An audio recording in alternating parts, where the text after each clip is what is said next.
తనపై కావలి మాజీ ఎమ్మెల్యే రామిరెడ్డి ప్రతాప్ రెడ్డి చేసిన వ్యాఖ్యలకు కౌంటర్ ఇచ్చారు కావలి ఎమ్మెల్యే వెంకటకృష్ణారెడ్డి. తాను గాలిలో గెలిచానని వ్యాఖ్యలు చేసిన రామిరెడ్డి ప్రతాప్ రెడ్డికి సమాధానమిచ్చారు. గాలిలో గెలిచాడన్న వ్యక్తి నేడు కావలి నియోజకవర్గంలో సుడిగాలిలా తిరుగుతూ బడుగు బలహీన వర్గాలకు సేవ చేస్తున్నాడని చెప్పారు. కావలిలో ఎవరు లోకల్ ఎవరు నాన్ లోకల్ అనేది ఎన్నికల్లో తేలిపోయిందన్నారు. గాలి మాటలు మాట్లాడేవారు గత ఎన్నికల్లో గాల్లోనే కొట్టుకుపోయారని గుర్తు చేశారు. సీఎం రిలీఫ్ ఫండ్ చెక్కుల పంపిణీ కార్యక్రమంలో పాల్గొన్న ఎమ్మెల్యే వెంకటకృష్ణారెడ్డి లబ్ధిదారులకు సీఎం రిలీఫ్ చెక్కులు అందజేశారు.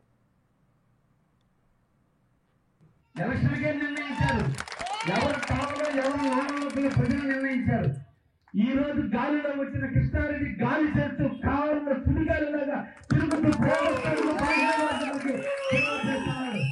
ఈ గాలి 100 కిలోమీటర్ల స్పీడ్ పెరిగితే ఈ గాలిలో కొట్టుకుపోయిన వ్యక్తులు రేపు 350 కిలోమీటర్ల గాలి కొడితే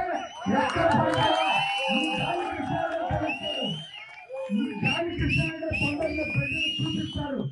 ఇది కావాలన్న గాలి కృష్ణారెడ్డి యొక్క కెపాసిటీ.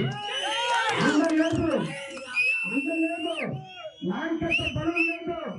నా వెనక దేవుడు చంద్రబాబు ఉన్నాడు, పక్కన నా సోదరుడు పేద రామచంద్ర ఉన్నాడు, ఇంకొక పక్కన సోదరుడు లోకేష్ ఉన్నాడు.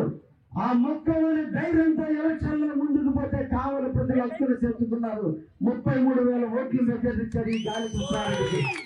ఈ గాలికే తట్టుకోలేని వ్యక్తులు రేపు నేను ఇచ్చే గాలికి తట్టుకోలేరా అర్థం చేసుకోవడానికి కూడా సందర్భంగా తెలియజేస్తూ గాలి మాటలు మాట్లాడరు కాబట్టే ఇది వాళ్ళ విజ్ఞతకి వదిలేస్తారు.